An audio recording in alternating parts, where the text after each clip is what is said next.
नमस्कार, आप देख रहे हैं जी पंजाब हरियाणा हिमाचल का morning show good morning Zee with Shramit Chaudhary. और गुड मॉर्निंग जी में हम रोज की तरह आपको पंजाब हरियाणा हिमाचल की बड़ी खबरों के साथ रूबरू करवाएंगे। देश दुनिया का हाल भी होगा, तेज रफ्तार 25 खबरें भी होंगी, ये सब कुछ होगा आपके। लेकिन सबसे पहले कुछ खास खबरें पॉइंटर्स के जरिए आपको दिखा देते हैं। पहली खबर पंजाब से जुड़ी है, वो आपको बताते हैं क्या खबर है। आज उप मुख्यमंत्री सुखबीर सिंह बादल संगत दर्शन करेंगे और संगत दर्शन आज वो फाजिलका में करेंगे। लोगों की समस्याएं सुनेंगे, कई परियोजनाओं का शिलान्यास भी वो रखेंगे। इसके अलावा अगली खबर है जो पॉइंटर्स के जरिए हम आपको दिखाने चाह रहे हैं, वो आपको बताते हैं। आज सऊदी अरब के लिए रवाना होंगे विदेश राज्य मंत्री जनरल वीके सिंह। और आपको बता दें कि खाड़ी देशों में बेरोजगार हुए भारतीयों की मदद के लिए सऊदी अरब वो रवाना होंगे। तेल की कीमतों में गिरावट के चलते खाड़ी देशों में बेरोजगार हुए करीब 10,000 भारतीय, उनकी मदद के लिए वो रवाना हो रहे हैं। भुखमरी से बचाने के लिए खाड़ी देशों में 5 कैंप चला रहा है भारतीय दूतावास, ये जानकारी है। और अब हम आपको डिटेल्ड रिपोर्ट्स दिखाते हैं। सबसे पहले पंजाब से जुड़ी खबर।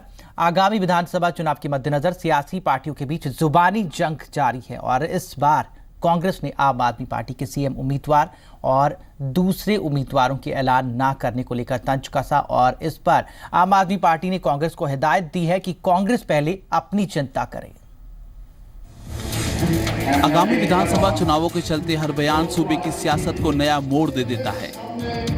इस बार बयान कांग्रेस के नेता सुनील जाखड़ ने दिया और उस बयान में निशाना आम आदमी पार्टी पर था।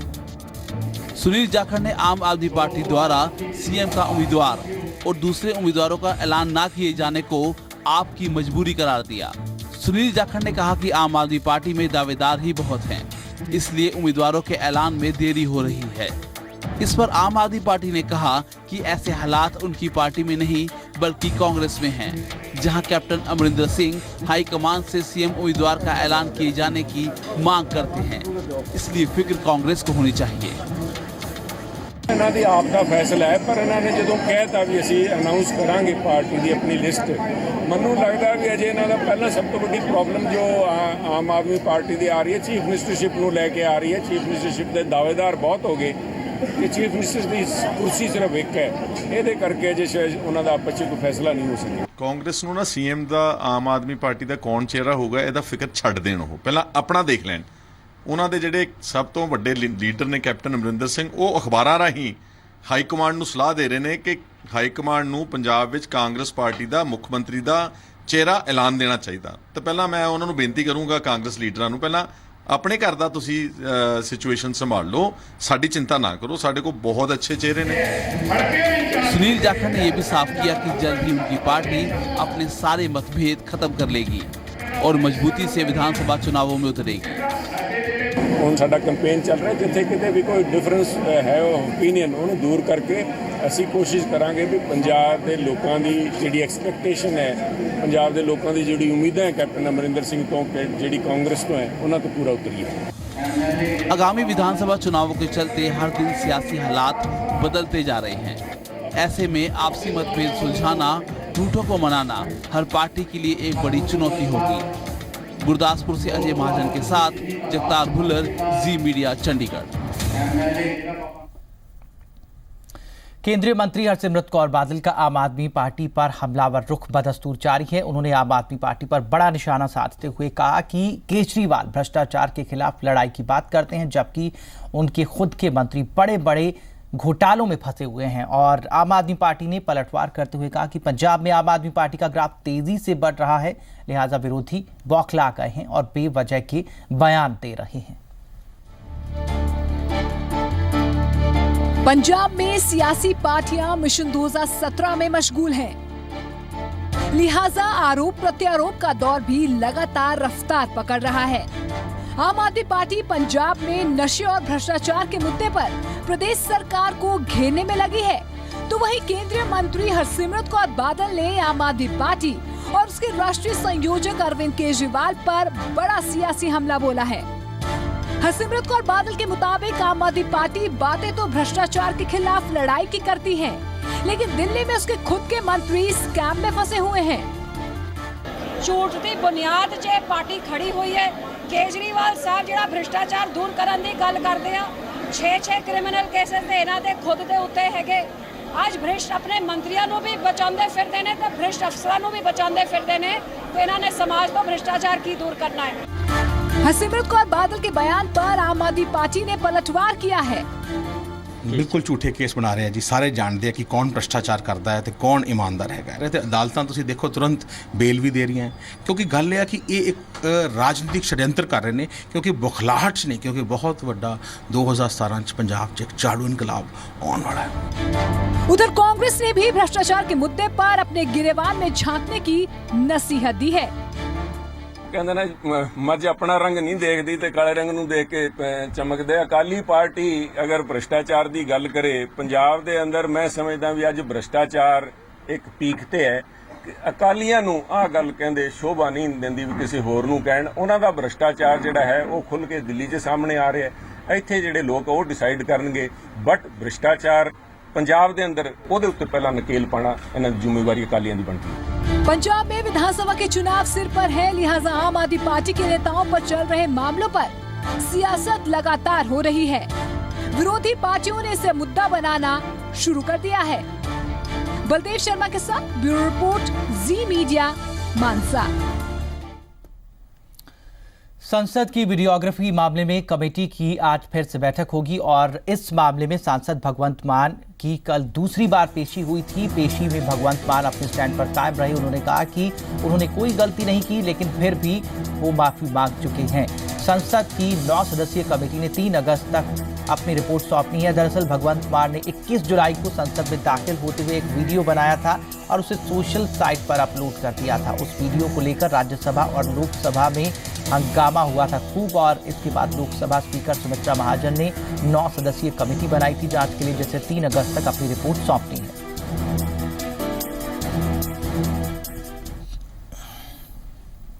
संसद में किसानों का मुद्दा गूंजा और अकाली सांसद प्रेम सिंह चंदूमाजरा ने कल केंद्र सरकार से किसानों के लिए ठोस नीति की मांग की है। इस पर वित्त मंत्री अरुण जेटली ने कहा कि छोटे किसानों को राहत देने के लिए कदम उठाए जा रहे हैं। खेतीबाड़ी पर लगातार बढ़ते खर्च और कर्जे के बोझ तले दबते किसान का मुद्दा संसद में गूंजा। अकाली दल के सांसद प्रेम सिंह चंदूमाजरा ने केंद्र सरकार से अपील की कि किसानों की कर्ज माफी के लिए सरकार कोई ठोस कदम उठाए। चंदूमाजरा ने कहा कि सरकार कृषि के कर्जे के लिए कोई वन टाइम सेटलमेंट योजना लेकर आए, जिससे किसानों को फौरन राहत दी जा सके। कोई खुदकशी नहीं करता कोई सेक्टर, केवल किसान खुदकशियों के रास्ते में तुरा हुआ है। और किसान को कर्जा मुक्त करने के लिए, किसानी के कर्जे को वन टाइम सेटलमेंट में लाने के लिए क्या सरकार कोई उपाय कर रही है? जहां फाइनेंशियल इंस्टीट्यूशन का चिंता है, वहां किसानी को भी मैं समझता हूं कि कर्जा मुक्त करने के लिए वन टाइम सेटलमेंट का कोई उपाय करना चाहिए। वित्त मंत्री अरुण जेटली ने भरोसा दिया कि किसानों के कर्जे को लेकर सरकार कई कदम उठा चुकी है। छोटे किसानों के कर्जे की सेटलमेंट के लिए लोक अदालतों को अधिकार दिए गए हैं। Part of the amendment is with regard to a question Mr. Chandumajra raised and other members raised. बार-बार वहां बैंक्स जो 20 लाख से कम उधार होते हैं, उनकी बहुत बड़े पैमाने में लोक अदालतें करते हैं और लोक अदालत में रेडी कॉम्प्रोमाइज की भाई कितना दे पाएगा, कितनी किस्तों में दे पाएगा, इनकी सेटलमेंट हो जाती है ताकि उसमें उनको फिर मुकदमा दायर न करना पड़े। कर्जे के बोझ तले दबा किसान लगातार खुदकुशी कर रहा है। किसान कभी खेती के लिए तो कभी निजी कामों के लिए कर्ज लेते हैं, पर इस सब का नुकसान कृषि को ही होता है। जरूरत है किसानों के लिए ठोस नीति बनाने की, जिससे कृषि को फिर से पटरी पर लाया जा सके। ब्यूरो रिपोर्ट, जी मीडिया। विदेश मंत्री सुषमा स्वराज ने वादा किया है कि सऊदी अरब में फंसे 10,000 भारतीय नागरिकों को वापस भारत लाया जाएगा। इस बयान से लुधियाना के 3 परिवारों को उम्मीद बंधी है कि शायद उनके अपने जो सऊदी अरब में फंसे हुए हैं, उनकी कंपनियों ने उनके पासपोर्ट जब्त कर लिए हैं और अब उनकी मांग भारत सरकार से है कि ध्यान उनकी फरियाद पर भी दिया जाए।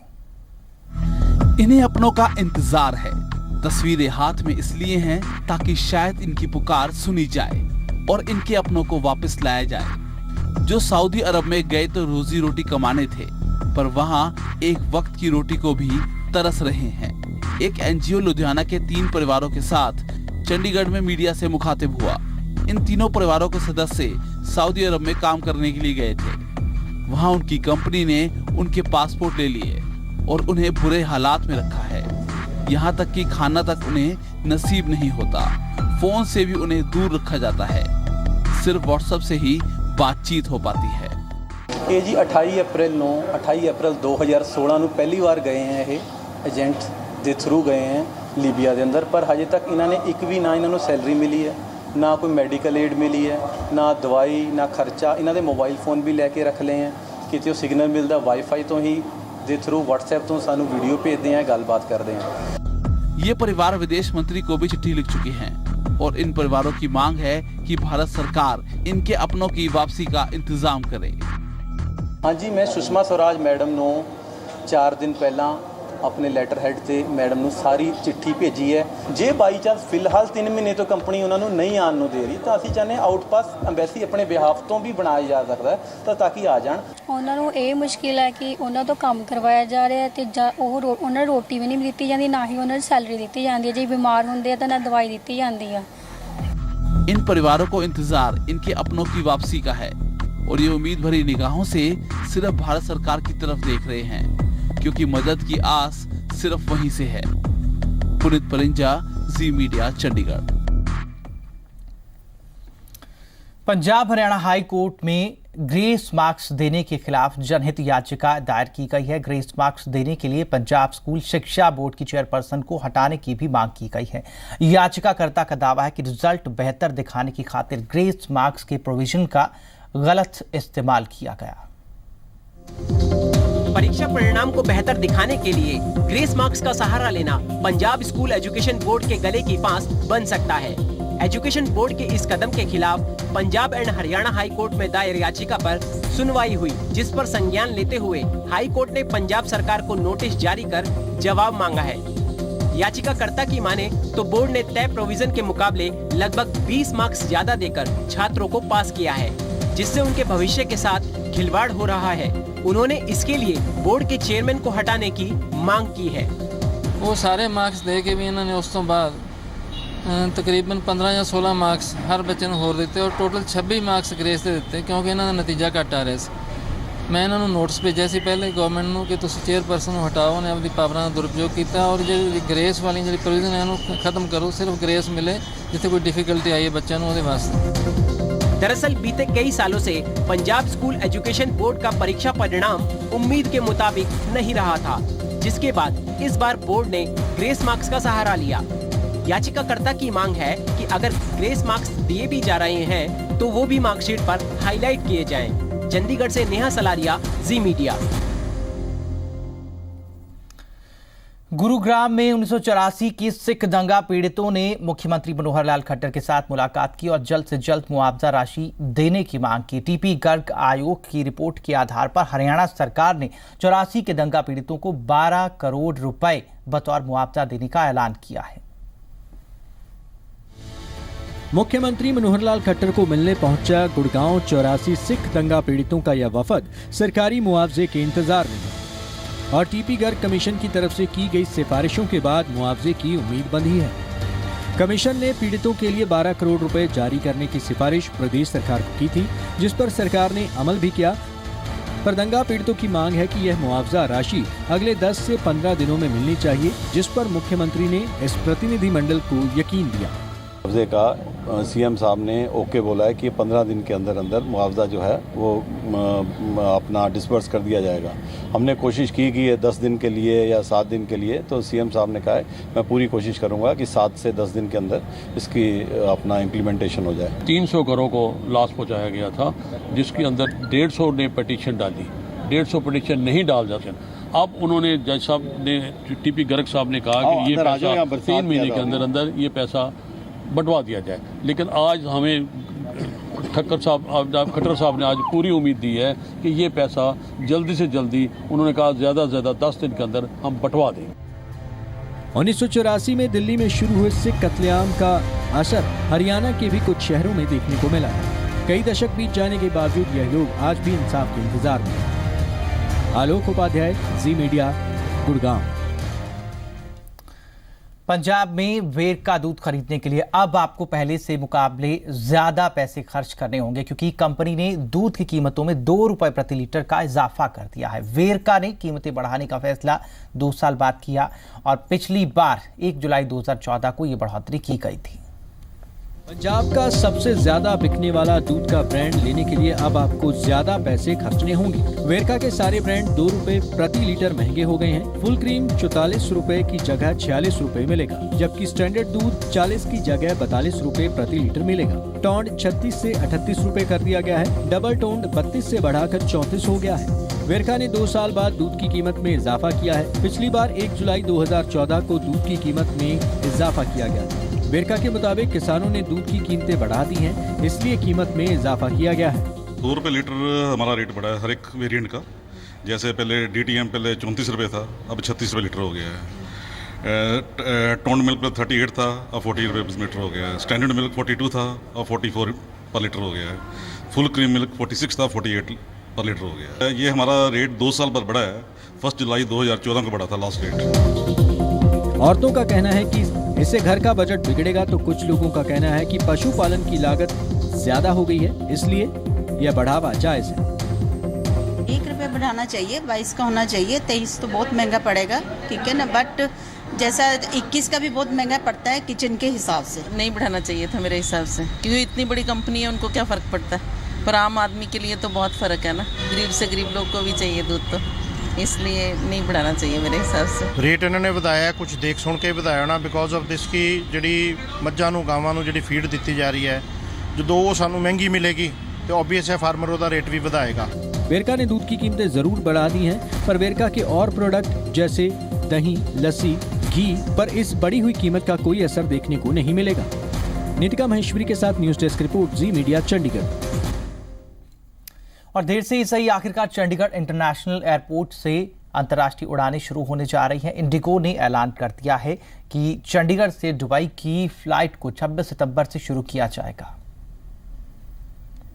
चंडीगढ़ इंटरनेशनल एयरपोर्ट से इंटरनेशनल फ़्लाइट के लिए इंतज़ार ख़त्म हो चुका है और स्केड्यूल जारी हो चुका है। इंडिगो की पहली फ़्लाइट 26 सितंबर को चंडीगढ़ एयरपोर्ट से दुबई के लिए उड़ान भरेगी और साथ ही साथ जहां के यात्रियों को भी काफ़ी फ़ायदा मिलेगा, क्योंकि पंजाब, हरियाणा, हिमाचल के यात्रियों को पहले चंडीगढ़ से दिल्ली जाना पड़ता था और फिर इंटरनेशनल फ़्लाइट के लिए दिल्ली से ही फ़्लाइट पकड़नी पड़ती थी। लेकिन अब 26 सितंबर से जो यात्री है वो यहीं से जो इंटरनेशनल फ़्लाइट पकड़ेंगे और पहली फ़्लाइट इंडिगो यहाँ से उड़ान भरेगी। It was a long drawn battle और बहुत कोशिश करके काफ़ी एफर्ट से और finally ultimately the dream come true for the city and the people of this area that an international flight is finally going to take of.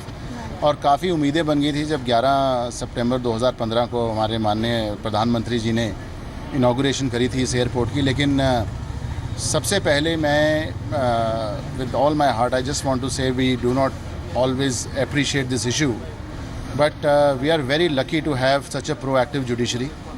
We must give all the credit to the honorable judges who have made sure that the letter and spirit of law is followed. लोगों के लिए भी बहुत ज़्यादा खुशी है, इस पूरे रीजन के लिए, इस पूरे एरिया के लिए, क्योंकि 26 सितंबर से यही कहा जा रहा है कि इंडिगो अपनी पहली फ्लाइट शुरू कर रहा है। हरियाणा के मुख्यमंत्री मनोहर लाल ने हवाई सर्वेक्षण कर गुरुग्राम की स्थिति का जायजा लिया कल, और इसके बाद मुख्यमंत्री ने कहा कि गुरुग्राम के लिए बनाए गए मास्टर प्लान में भारी कमी है, जिसे जल्द से जल्द दूर करने की कोशिश की जाएगी। पिछले दिनों गुरुग्राम में जल भराव के चलते जबरदस्त जाम लग गया था, जिससे मुसाफिर और स्थानीय लोग खासे परेशान हुए थे। उस स्थिति की वजह को बारीकी से जानने की खातिर मुख्यमंत्री ने गुरुग्राम का हवाई सर्वेक्षण किया। उन्होंने बादशाहपुर ड्रेन के साथ उन इलाकों का जायजा लिया जहां कुछ घंटों की बारिश के बाद जल भराव की स्थिति पैदा हो जाती है।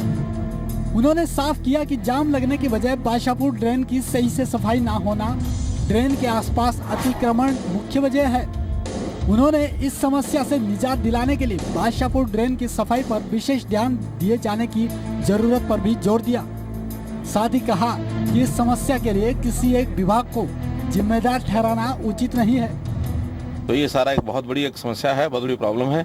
इसका कोई मास्टर प्लान हम लोग बनाएंगे और निश्चित रूप से इसको ठीक करेंगे। देखिए, मुझे बड़ी समस्या लग रही है और इसमें मैं किसी एक के ऊपर ये विषय डालता हूँ तो मुझे भी लगता है कि ठीक नहीं है और इसकी कोई बड़ी योजना बननी चाहिए थी। हम केंद्र सरकार से भी ये रखेंगे। इसके साथ ही सीएम खट्टर ने नजफगढ़ ड्रेन का भी जिक्र किया। खट्टर ने बताया कि नजफगढ़ ड्रेन के पास दिल्ली की तरफ बांध बना हुआ है, जबकि हरियाणा के इलाके में ऐसी कोई व्यवस्था नहीं है। उन्होंने गुरुग्राम को जाम फ्री बनाने की खातिर मास्टर प्लान पर काम करने के संकेत दिए हैं। ड्रेन भी पानी को जितना उसको संभाल लेना चाहिए, नजफगढ़ ड्रेन भी मुझे लगता है कि उसको सफाई नहीं की गई है और उसमें भी दिल्ली की साइड में बांध बना हुआ है, हरियाणा की साइड में उसमें बांध नहीं है। तो इन सारी बातों को ध्यान में रखते हुए सैकड़ों एकड़ जमीन ऐसी है जहाँ पानी का फैलाव बना हुआ है। तो ये सारा एक बहुत बड़ी एक समस्या है, बहुत बड़ी प्रॉब्लम है। इसका कोई मास्टर प्लान हम लोग बनाएंगे। दरअसल दिल्ली जयपुर हाईवे गुरुग्राम से होकर गुजरता है, जबकि दिल्ली गुरुग्राम का रेगुलर ट्रैफिक भी काफी ज्यादा है, जिसके चलते जाम लगने पर यहाँ स्थिति बेहद गंभीर हो जाती है। गुरुग्राम से पंकज कपाही, जी मीडिया।